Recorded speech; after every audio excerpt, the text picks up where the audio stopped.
So there's been some massive Blade and Sorcery update news, and I haven't actually read through this yet, and I'm really excited to read through this with you guys right now, so let's get into it. Hello mates, the Baron here, bringing you some cool news from the WarpFrog front after a little hiatus. The first thing I wanted to let everyone know is that the WarpFrog are officially working on our next game. It is way too early to do any kind of reveal, so we're going to keep this under our hats for now and keep cooking. Then in the future we can do a big reveal announcement or trailer, so that will be exciting. Oh, and only because many will probably assume it is not Blade and Sorcery 2. However, what I can reveal is that the new game will share a lot of DNA with Blade and Sorcery, and you'll probably find it feels like a WarpFrog game. Similar to Blade and Sorcery, our next game will be VR, physics-based simulation, as anti-gamey as possible, and super modder friendly. It is shaping up to be cool. We're also going to be using our new and massively improved Thunder Road 2 game framework for developing this game, so if the team buckled down to work on the new video game, that brings me to Blade and Sorcery. It's been just over a year since 1.0 release, and although there has been 7 post 1.0 patches, you will likely have heard me say many times now that 1.0 was going to be our last content update, or was it? If you have been a follower of the studio, you will know WarpFrog has a terrible condition called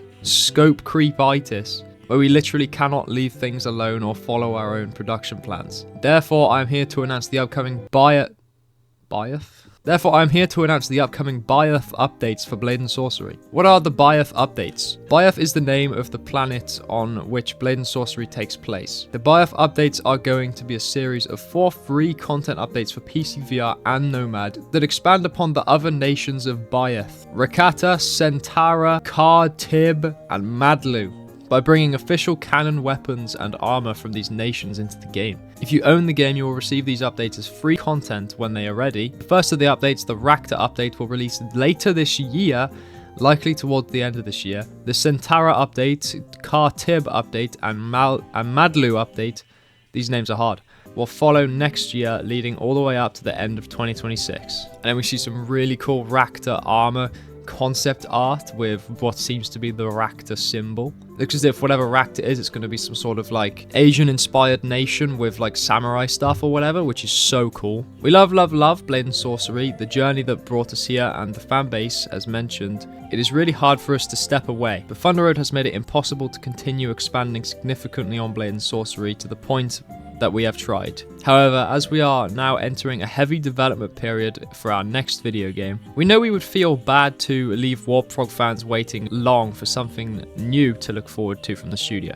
We felt these content updates would be a feasible middle ground. Most of the WarpFrog team is working on the new title, but a small dedicated skeleton crew are staying behind to work on the Blade and Sorcery updates. And here we have what to expect in the next Blade and Sorcery updates. I'm so hyped. Things the updates will definitely include will be canon lore, weapons, and armor representative of the other nations of Byeth. New gear will be purchasable in the Crystal Hunt shop, and likely the shopkeeper will have a little lore to share in each update. You will also be able to freely access all the new gear in Sandbox 2, of course. And here we see some of the possible Rakta weapons, early models of them. We have what seems to be a long mace, a battle staff, and this scythe thing. I'm not very good with weapon names, so I don't really know, but they look cool. The risks involved and what not to expect. We explicitly try to not BS our players by over-promising for the sake of marketing, and we actively try to underhype to temper expectations.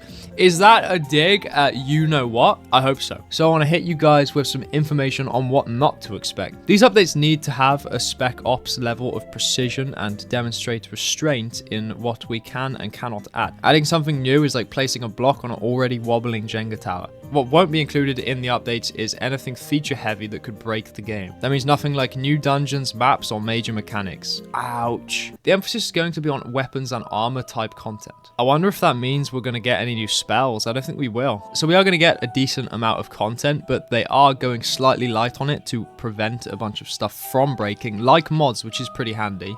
I do respect that a lot. Unfortunately, that means no new dungeons, which would have been super nice with these updates, but that's okay. It also probably means we won't see a new boss for the Crystal Hunt mode, which is kind of sad because one boss definitely is a bit limiting, but that's okay. They could have just not done these updates at all, so I understand why they wouldn't add a new boss. And then there's a little segment which talks about the nations of the Blade and Sorcery planet. There's Araden, which is where kind of the whole existing game takes place, and then there's going to be all these new nations which we're going to be able to explore weapons from and maybe fight enemies from, which is like super exciting. I don't think we'll be able to actually visit these places, which is really sad because it does say here about what these places would actually look like. For example, Rakta is a harsh and dangerous, craggy and mountainous area with swampy lowlands. I don't think we're going to get any sort of variety in the existing dungeons. As they said, they're not going to add any new maps, which is a shame. So we won't actually get to like see these places, but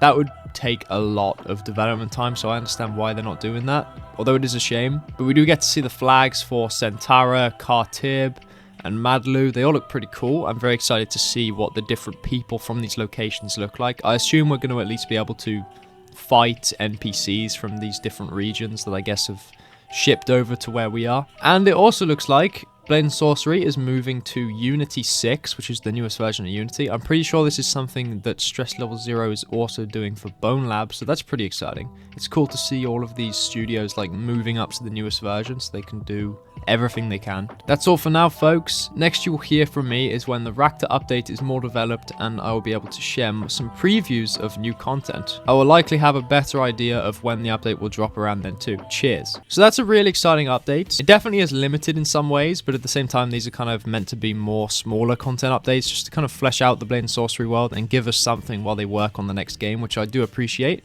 They're also actively trying their best to not destroy loads of the mods for the game, which I really appreciate. WarpFrog is really good with their community and just kind of keeping the game community friendly and listening to the community, so I do really appreciate the way they're doing this. And also, we can now be hyped for a new WarpFrog game, which is also coming up. We don't really know a name or anything or what the vibe or aesthetic is going to be, but I can imagine it's definitely going to be similar to Blade and Sorcery like they said, which has me very excited. This also reveals that Blade and Sorcery was made in quite a messy way with having spaghetti code, which basically means that like all the code is just like all thrown around everywhere, so it's really hard to kind of actively update and work on stuff like that. That's going to change with whatever they do for the next game, so whatever this next game is, I feel like we're really going to see WarpFrog shine, and what they did in Blade and Sorcery is already incredibly impressive, so I'm very excited to see what comes in this next game. I'm hoping for more awesome boss battles like the one we did get in Blade and Sorcery. But what do you guys think of this news? Are you excited? Because I know I damn am. I love Blade and Sorcery. It's